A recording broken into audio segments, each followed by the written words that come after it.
Redbubble needs to sponsor our podcast. They do. Because I buy all our clothes at Redbubble. They do. Redbubble, come on. And so it's very darkly humorous in that way. Yeah, very cheeky. When he bit Brad Pitt, I was like, oh, that's why guys like girl-on-girl action. Like, it just opened the door for me. I'm like, oh, my God. They say my name's a teacher. Oh, that is what I call myself. And I have a lesson that I must impart to you. One guess as to who picked the song this week. Little Jethro Tull, the first I can't appearance. dig on Tull. The first appearance by the Tull, right, on the Fright Club. I'm confident that is accurate. So that, so that might make the next Fright Club Hits Spotify podcast. And that was just my way to mention that we have a Fright Club Hits Spotify playlist, but we're recording the podcast. And welcome to it. She is Hope Madden. He's George Wolf. And we are from madwolf.com, and we are doing our monthly Fright Club Live here at the Gateway Film Center in Columbus, Ohio. Hey. And it's extra special. It's buzzing here right now at the Gateway Film Center. There's a lot going on. They have Focal, the Film Festival of Columbus. We were just talking about, Summer of 84, it's their closing show, and the filmmakers will be here for it. And it's the same filmmakers who made Turbo Kid, so awesome. We're bummed because we're actually going on vacation in a couple days, so we're going to miss it. Yeah. But we're going to catch it later. So that's very cool that they've got that here at the Film Festival of Columbus Focal. And we've got Fright Club here tonight, and we're going to talk about mentors or teachers. Right. That's why we brought that song into it. That's right. Murderous mentors. Yeah. So before we get to that, though, we want to thank everybody that we want to thank Phantom Dark Dave of Dave's Pop Culture Podcast and Black Cat Shadow for joining us to talk about the best horror movies of the 1950s. Oh, the 1950s. That got a lot of great feedback. Yes, people were really happy about that one. There are a handful of the most commonly cited overlooked films, the movies that people were most mad about not seeing. Curse of the Demon, Them, ! And The Fly. And The Fly was close. The Fly was close. But I think on the whole it went pretty well. It really did, yeah. Yeah, I know that Tom and Tammy were happy to see Creature from the Black Lagoon, which we can thank Dave for. Not that we don't like it. No, but, no.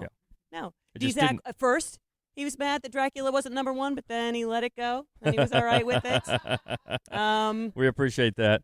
Yep. Yeah, that was a lot of fun going back, because we had done all the other decades, and it just seemed we had a lot of people actually ask for the 50s. Yes. But we admitted that we were not maybe as up on the 50s horror as we should have been, especially you. So you went back. I know. Nathan was really disappointed in me. That's he wasn't okay. happy about That's it. okay. Yeah, You're a quick study. He just said I couldn't hang with the cool kids, is what I literally just told me. But that's good, though. We appreciate all the feedback, as always. And so we're going to get to mentors, teachers tonight, and we're going to show Behind the Mask, The Rise of Leslie Vernon, which is a lot of fun. How many people have not seen it? Well, that's good. Yay! I'm very excited awesome. about that. We just talked to Chris Hamill, who's a president and programmer here, and he says, as far as he knows, it never screened in Columbus, so it's never shown theatrically here, as far as he knows. A premiere. I know, it's a premiere. We should have had the red carpet or something out there. I know. I could have done some dumpster diving, got us some red carpet out of one of the campus dumpsters. I imagine you could have. Just like when we lived on campus, Yeah. just back in the good old days. But, that's great. We don't have a lot of people that have seen it, so when we get to that in the countdown, we really won't say anything about it. No. Because we don't want to spoil anything. But it's a lot of fun. It's a lot of fun. Before we jump in, I do have to say one thing. So a couple of podcasts ago, I told everybody that if you're interested in sort of a rundown of all the Halloween movies and all of Jamie Lee Curtis's horror films, check out senior Aussie correspondent Corey Metcalf's Triple Cast, which would have been great because it's a great podcast, but that's not the one that he's doing this on. So it's the Rewatch podcast, which is also on Golden Spiral Media. So that's the one where they'll talk about Jamie Lee Curtis. I just always say Triple Cast because I just do. I probably get Dave's podcast wrong all the time, too. These people who do multiple podcasts, very much energy they have. We just let it slide. Anyway. Just move right on. So, okay, cool. So we're getting to the mentors, the teachers, any ground rules, anything that didn't make the cut we want to talk about before we actually get into it? I could admit. So we were talking to our friend Kat, who also reviews movies for us at Mad Wolf, Kat McAlpine, and she, in preparation for this, watched the film Interview with a Vampire, just assuming that it would be sort of a It's not on the list. I hate that movie. The one thing I like about Interview with the Vampire is, and I don't have a thing for Brad Pitt. I've never had a thing for Brad Pitt, especially, and I mean, I don't have excuse me. Of course I do. I don't have a thing for Tom Cruise, especially just to correct that, a blonde Tom Cruise. But when he bit Brad Pitt, I was like, oh, that's why guys like girl on girl action. Like, it just opened the door for me. I'm like, oh my God. So now every time I watch the Avengers, like, I want Thor to bite Captain America, and he never does. You know what? I think this is where I just leave, and she just keeps her personal remembrances going for the next 20, 25 minutes for the entertaining Anyway, it's podcast. not on here, so that was really all I was saying. Although, even though this is not video, we have to point out Hope's fetching Nosferatu dress she's wearing tonight, huh? Thank you. I countered with my HAL 9000 T-shirt. That's right. Which Melissa Dina got, so always appreciate that. You know what? Actually, Redbubble needs to sponsor our podcast. They do. Because I buy all our clothes at Redbubble. They do. Redbubble. Come on. All right.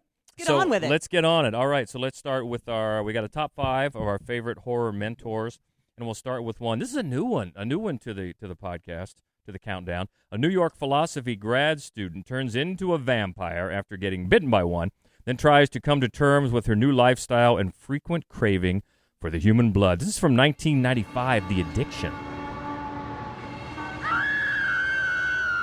From the director of King of New York and Bad Lieutenant,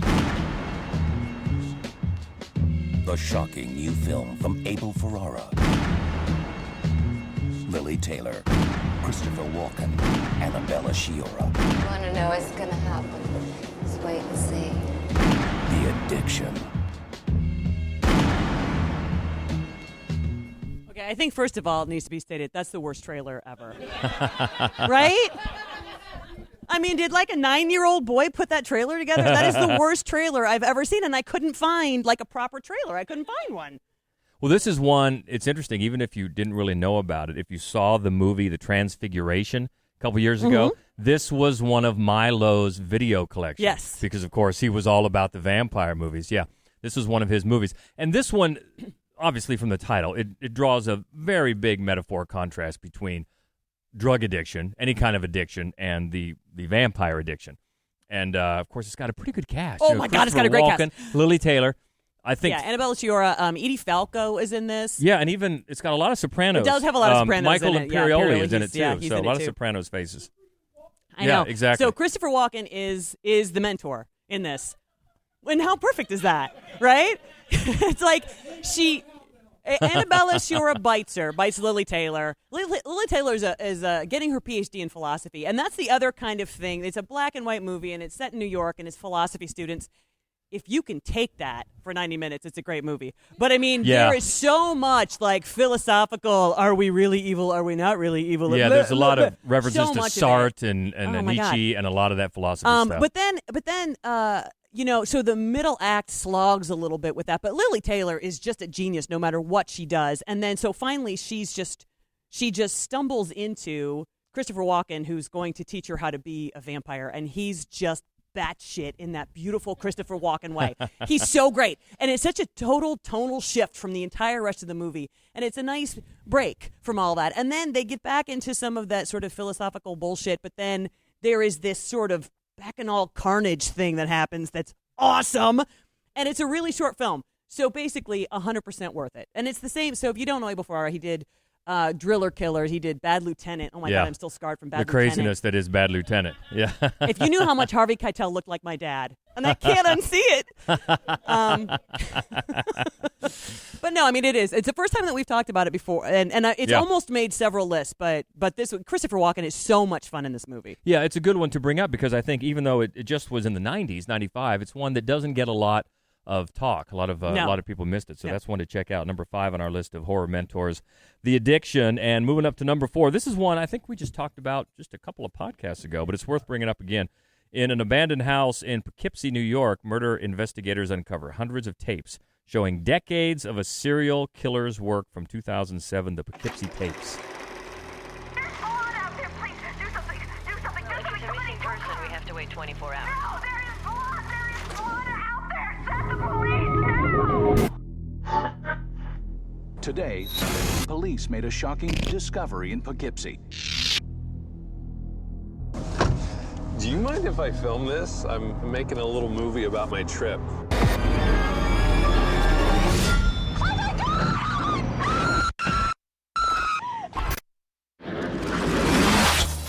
I know we touched on this when we talked about this a couple podcasts ago. Prostitutes. It was in the Prostitutes That's right, podcast. Prostitutes podcast. But this one has a weird history because even though it's technically a 2007 film, it didn't see the light of day for about 6 or 7 years later. Yeah. Which I think is still kind of mystery as to why that happened. Well, it was really just a distribution issue. You know, the distributor kind of fell through, and then they had trouble finding additional distribution. But it worked, I think, in the film's favor because it developed this notoriety of like, ooh, you can't see this one. When it finally came out, people watched it. It is a very difficult film to watch, even though you don't really see much of anything. But it's very well put together. The directors went on to do Quarantine. They sort of, you know, adapted the screenplay, and they wrote the American version of Quarantine and directed that, and a couple of other ones that are not nearly as good, like Devil. Remember that one in the elevator? Oh yeah, I know, problematic. Anyway, when we talked about this with Prostitutes, it's because there is this really fascinating sort of side plot into he's the serial killer is like sending police on this wild goose chase as he murders off these prostitutes, and there's this really tense scene with a balloon. But the main part of this film, he has taken Cheryl, poor Cheryl, oh my God. He's taken poor Cheryl hostage, and even though he just murders galore all around her, he keeps. And the police find, and they show it instead of counting it, they just show like a room, like a hallway, just full of these tiny video cassettes that are all Cheryl, like all the way back down this room. It's really, really disturbing. And basically what he does eventually, he just wears her down and then creates himself in her. Like he just recreates himself and turns her into his protege. And it's really very disturbing to watch. And especially, you know, in the third act. And if you haven't seen it, don't watch it yet because we just scheduled it for 2019, so come back for it. But because we were thinking about it after we talked about it last time, no one has seen it. It never got theatrically distributed. Yeah. You had to wait to see it on DVD. So not that you haven't seen it, but you haven't seen it on a big screen. So if you haven't seen it, put it off and come back and see it with us. But the resolution is really quite disturbing. And even though the whole movie, it's really well put together. They made it in 14 days? 15 days. Yeah. And the performances are really good. You know, considering the type of, it's almost a found footage movie, not really, but almost. But the way that the film treats this kind of mentor-protege relationship is deeply disturbing. Yeah, because it turns out to be more of a mentorship than you know going into it. Like you said, he wears her down to get this mentor that he was after, and that is the Poughkeepsie Tapes. From 2007, number 4 on our list. Moving up to number 3, this is from 2003. It's a serial killer using a horror video rental to lure his next victim. This is one we showed, last year? And everybody loved it. It was the last horror movie. You see that there? We're making a film of this.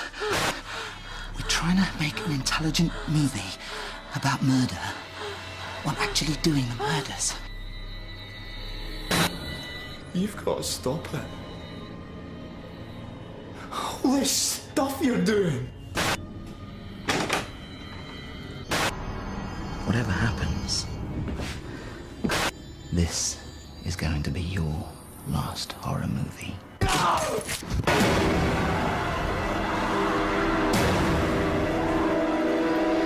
Yeah, this was one that was a lot of fun to show as part of Fright Club Live because, again, not a lot of people had seen it, Actually, and it really made a good impression. This might be the one that no one had seen. Not one person had seen it, and that was super exciting. And then it also, and I thought about it again just now.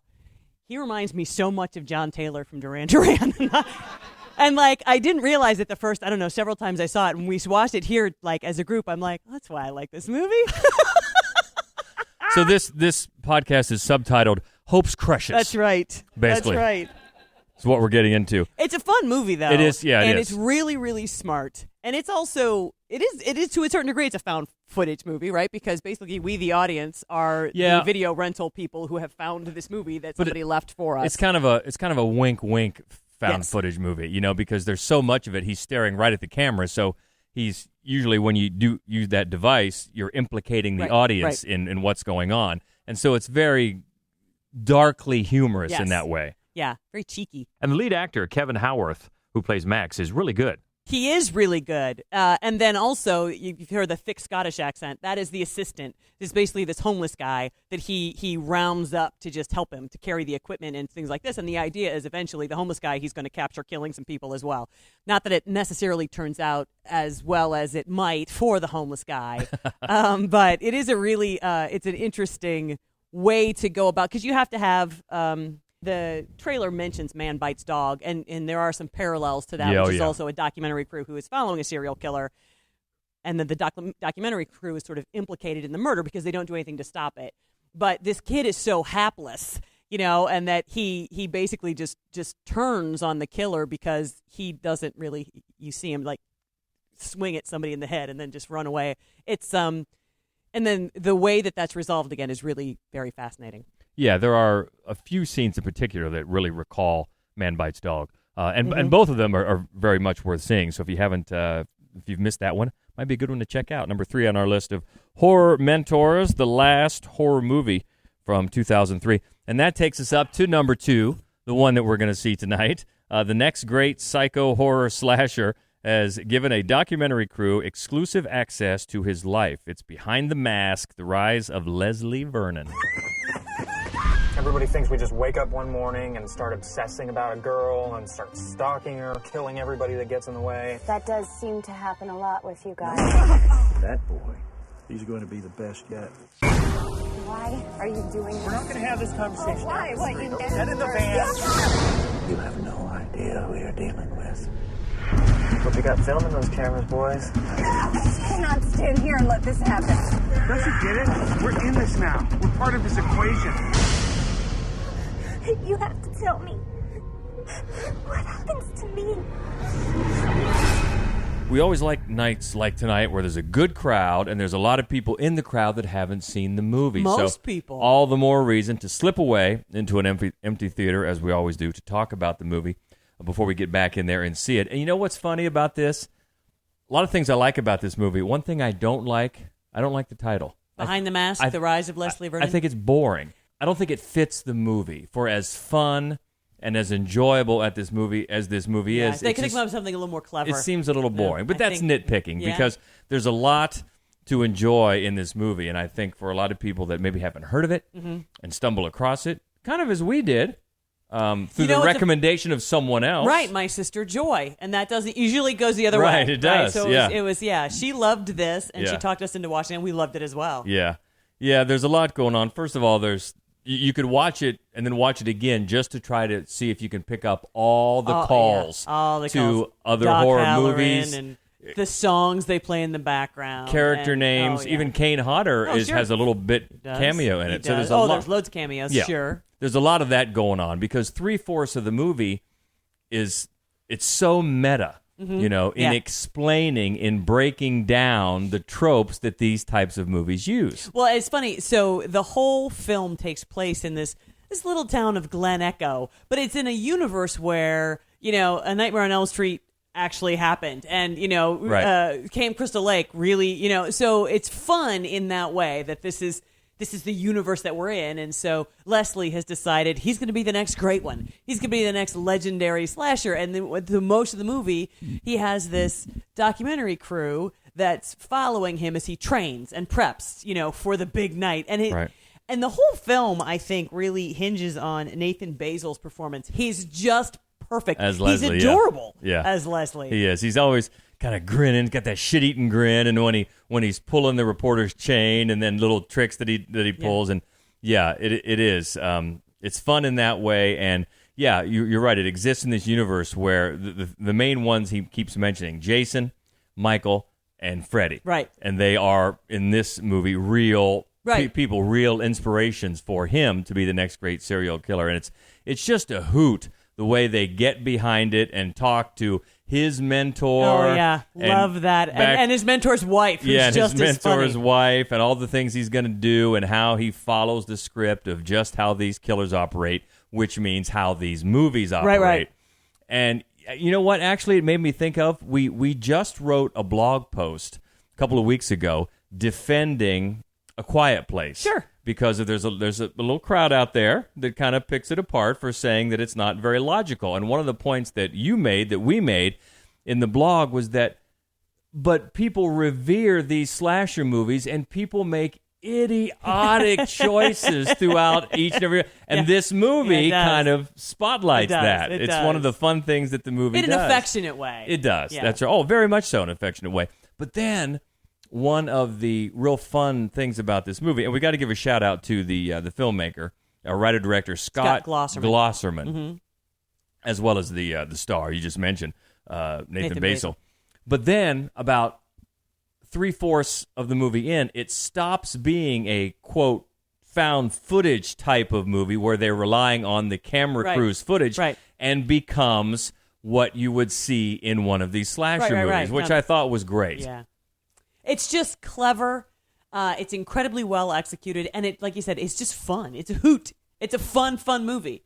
And we were talking to a few people a little bit earlier in Happy Hour who have already seen it and have a lot of great love for it. Yes. In fact, one was saying that it's a really good movie to watch with a crowd so you can hoop and holler. Yes. Yeah, and it did get a good response. I was saying that Melissa, our friend Melissa, who comes, and we always love when she comes, she has the best laugh. And you can hear it through the whole theater when she laughs. Yeah, so we're looking forward to that. We anticipate hearing some of that tonight. And also, we should say, I wouldn't call it a stinger at the end, but it's worth staying through the credits. It absolutely is. Because there's some fun. Yeah. There's some fun that goes on. And I guess starting with a great song placement. Yeah, Psycho Killer. Yeah. Not the Jack Black cover. It's just been making the rounds on the internet, but that original Talking Heads, of course. Yeah, but you might, if you have the time, stay through the credits. There's a little fun going on there. Just one of the many fun things in the movie that we're just about to roll tonight, Behind the Mask, The Rise of Leslie Vernon, number 2 on our frightful mentors in horror. So what do you say? Time to see the movie? I think so. Let's do that. Well, we know a lot of people haven't seen it, so we're not going to say really anything at all except be on the lookout. There are a ton of horror film homages and horror film callbacks all over this movie, so just be on the lookout, and you're going to have a great time, I think. And also another thing that we were talking about in Happy Hour a little bit earlier, I guess there's some Kickstarters. There have been some crowdfunding attempts to try to get a sequel to this made, or maybe even a TV series, so hopefully we can keep our fingers crossed that we see that coming soon. So that is tonight's movie, and that's number 2. So that takes us up to number 1, a movie that we've talked about several times because it's so good and so influential, and it's our top horror mentor movie from 1986, Henry, Portrait of a Serial Killer. You telling me you never killed anybody before? I ain't saying that. Open your eyes, Otis. Look at the world. It's either you or them. You know what I mean.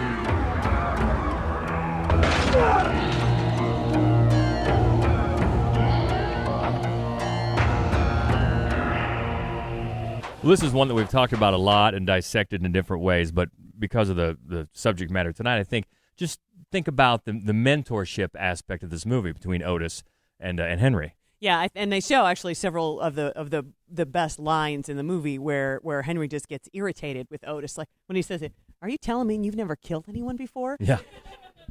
And then that's what starts it off, and then he's training Otis and urging him on, and then again it's like, "Can you handle it yourself, or do you need some help?"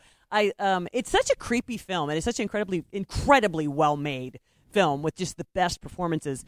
But the fact that it's like it toys with who is the hero of the movie. It's like you wind up without even trying to kind of siding with these just the worst human beings on earth, as they kind of have this weird camaraderie and they develop this weird family relationship while Henry is just doing this good deed of helping Otis find himself as a serial killer.